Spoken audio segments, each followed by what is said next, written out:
Anong klaseng suot yan, Leia? Bakit? Hindi ba maganda? Hindi. Iksi-iksi ng shorts mo tapos naka-crop top ka pa. Sabi ko naman sa'yo, di ba na huwag kang magsusuot ng ganyan kapag nasa labas tayo.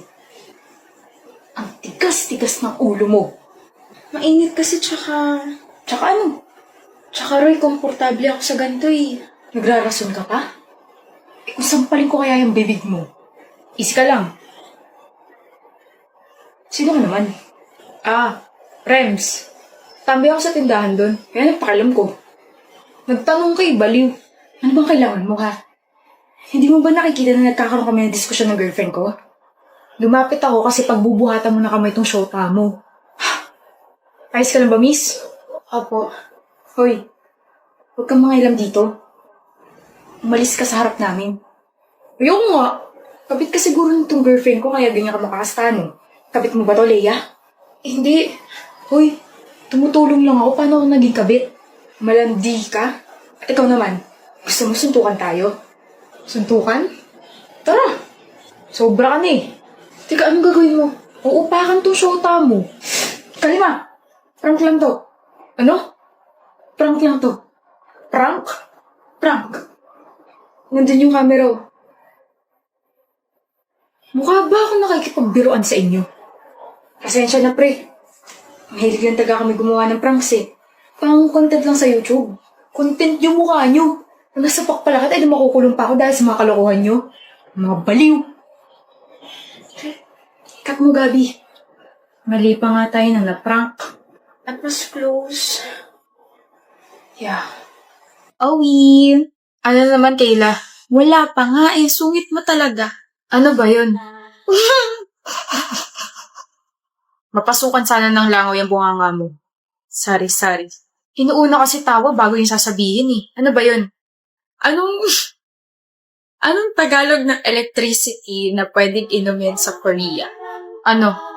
Anong Tagalog na electricity na pwedeng inumin sa Korea? Hindi ko pinapaulit. Tinatanong ko kung anong tawag. Ay, so ano nga? Di, Korean tea. Korean tea. Korean tea. Like Korean tea. Kayla, sorry na.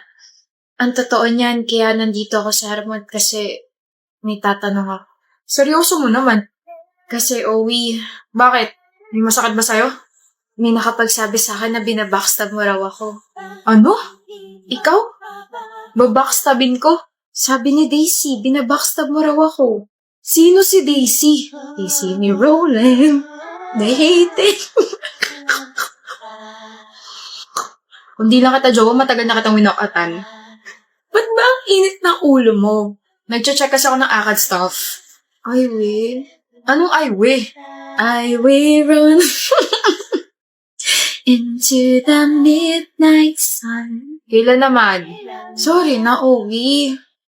Okay lang. Uuwi na lang ako.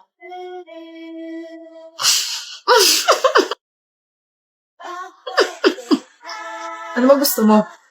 Nagugutom ako. Kaya naman pala ganyan dahil nagugutom na ang bebe. Halika na, lulutuan kita ng food. Love you, Owie. Love you too. Ano sabi mo, Creed? Sabi ko I won't be able to go to your recital dahil may inuman kami ng mga tropa ko. But you already said yes last month. I already saved your seat and my parents are also expecting you there. Hawak ko ba mga kamay mo? Ano? You can still play your piano without me, Aislinn. One week ko nang hindi nakikita yung mga tropa ko. Sila naman, wag naman puro ikaw.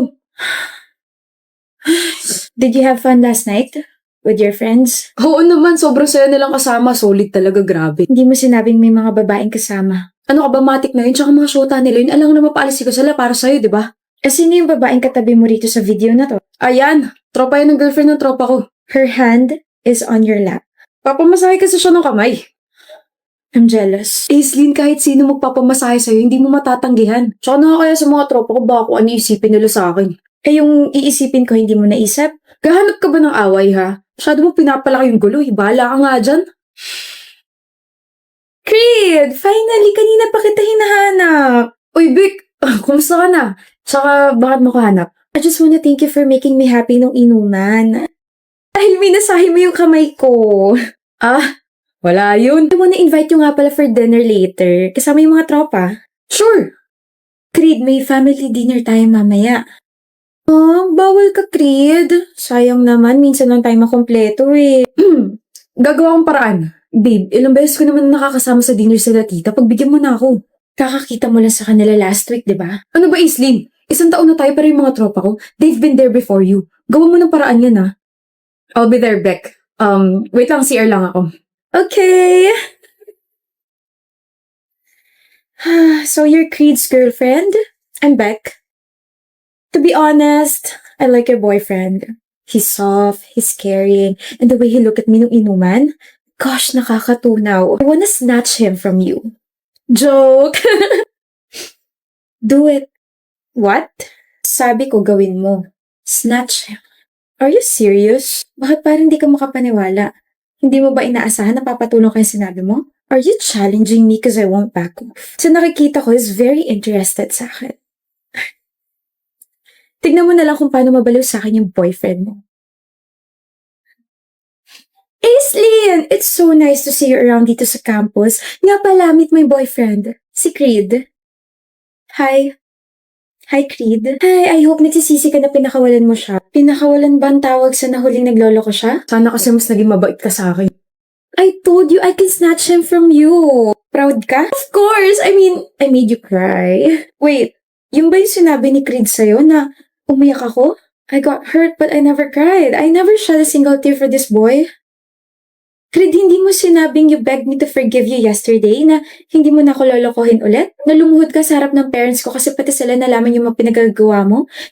Hindi mo sinabi yun sa kanya? Sabi mo siya yung nagmakaawa. Anong ginagawa mo rito? Tanggapin mo na ulit ako. Nagmakawa na ako, Letita. Okay lang kahit hindi na lang ako patawarin, basta ikaw patawarin mo ako. Please, hindi ko na uulitin, hindi na kita lulukohin. Malis ka na. Shucks, wala pa nga kayong 1 month pero ganyan na agad yung relasyon nyo. Ayag ka nun? Creed? Well, I already expected this to happen na magiging kayo. Isang proud manloloko at isang proud mga agaw. Ay, it's okay, Beck. Sa'yo na siya forever. Pinadali mo yung buhay ko. I mean, you just told my problem. Sino ba naman ako para magreklamo, di ba? This is super amazing. Ngayon lang ako nakakita ng perfect match. Grabe. Have fun with your relationship, okay? Sana magtagal kayo. I really hate her guts. Kain na tayo, Beck. Oh! Jowa na pala ni Darcy si Bora? Sino, Ray? Si Darcy, yung classmate natin. Jowa na si Bora. Kailan pa? Bumali ko. Kaka-hard lunch lang ni Bora kay Darcy sa IG. Ito. Asan na yun? Asan? Iniwan ako? Totoo ba, Darcy? Yung ano, na-girlfriend mo na si Bora? Oo, 4 months ago pa. Bakit di mo sa akin sinabi? Kailangan ba? Classmate mo ako eh. I mean, hindi naman tayo close, pero syempre kailangan ko pa rin malaman, di ba? Ikaw na nagsabi na hindi tayo close, so I don't see any point of sharing my private life with you. Nako, kung tinuloy ko lang yung panliligo kay Bora, baka ako na yung tinatanong mo ngayon. Hindi rin. Hindi naman kasi ako interesado sa buhay ng iba eh. Well, magiging interesado ako kapag sinabi kong yung girlfriend mo si Bora, gustong-gusto ko dati. Alam ko. Alam mo? Alam mo rin ba na palagi niya akong pinupuntahan sa classroom dati para lang tanawin ako? Palagi niya akong hinihintay sa gate para sabay kami pumasok. Alam mo rin ba na palagi niya akong binibigyan ng mga kung ano-ano? Papansin sa akin yan dati. Talaga? Sure mo lang? Ano gagawin? Wala lang. Gusto mo medal for being her crush before? Marami ako sa bahay. Sinishare ko lang. Pas walang may pake, walang nagtatanong. Yabang mo ah. Malay mo, kaya ka lang niya sinagot kasi nakikita niya ako sa'yo. Kung ganun man ang nangyari, kakaawa ka naman. Gusto niya ako kaya niya ako sinagot. Sus, palusot lang yan. Alam mo ba na kaya ako tinigil yung panliligo kay Bora kasi na-realize ko na hindi ko pala siya type. Na sobrang arte niya kaya. O tapos? Wala. Gusto ko lang din i-share at pagmayabang sa'yo na first love ako ng girlfriend mo. Swerte ko, diba? Who said you're my first love? Bora. My gosh, kaya pala everyone's asking me if I super like you kasi ganyan yung pinagkakalat mo like, ew? Ano? Hindi mo siya first love, B? No. First ka siguro, oo. Pero, totoo naman, diba? Sabi mo, gusto mo ako. Umamit ka pa nga sa akin dati. Yes. Tama yun. I used to like you, but I didn't love you, Reg. Hindi rin totoo na I always go to your room para tanawin ka, hindi kita hinihintay sa gate, and hindi kita binibigyan naman kung ano-ano. Hindi ko sasayangin yung pera ko dahil lang gusto kita dati. Hala, hindi totoo yun? Big no, B. I only confessed to you, but you were so mayabang kaya.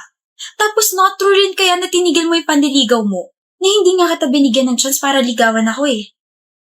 Also, super turned off ako sa'yo when you tried to steal a kiss from me. Like, Germ, stay away! Ugh, kilabot so much eh. Ganyan pala epekto ng rejection sa'yo. Nare-reject ng heart mo, yung brain mo. Okay, reminder, they have to be balanced, okay? I'm glad na may character development ako. I'm glad na I upgraded my standards. And I'm glad na nagsatal ako sa isang taong nire-respeto ko. Snade! Stop spreading lies about us and about my feelings. Stop pestering my boyfriend and stop being so bitter. Move on din pag may time or di kay gayahin mo yung nasa sweatshirt mo. Self-love. Let's go, Darcy. Let's go! Yan, kung kailan may iba na, tsaka ka maghahabol. Tsaka ka ngayon magiging bitter. Sabi ko naman kasi sa'yo, wag mo i-take advantage yung feelings ni Bora sa'yo kasi may kapalit yun. Doon ka na nga. Go, Team Dara!